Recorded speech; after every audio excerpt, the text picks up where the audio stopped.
Are you confused about choosing between HMO and PPO? If you're diving into the world of health insurance, you might be scratching your head about which plan to choose. Today, let's break down the two popular types, HMO and PPO. Understanding these can save you a lot of headache and money down the road. So, what's an HMO? That stands for Health Maintenance Organization. With an HMO plan, you get access to a network of doctors and hospitals. Here's the kicker. You need to stay within that network to have your visits covered. Also, you generally need a referral from your primary care doctor to see a specialist.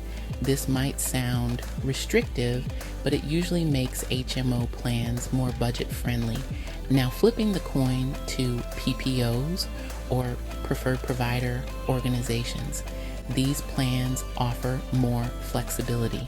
You don't need a referral to see a specialist, and you can see doctors both inside and outside your network.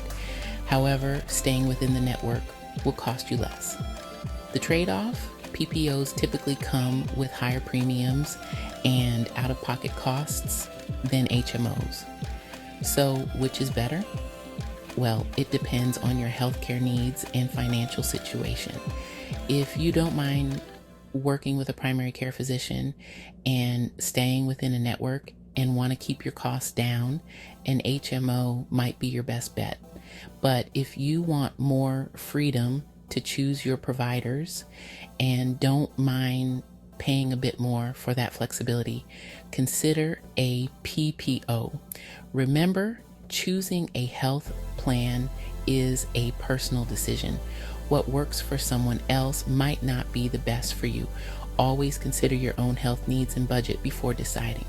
I hope this clears up some confusion and helps you make a more informed choice about your health insurance. Stay healthy and take care.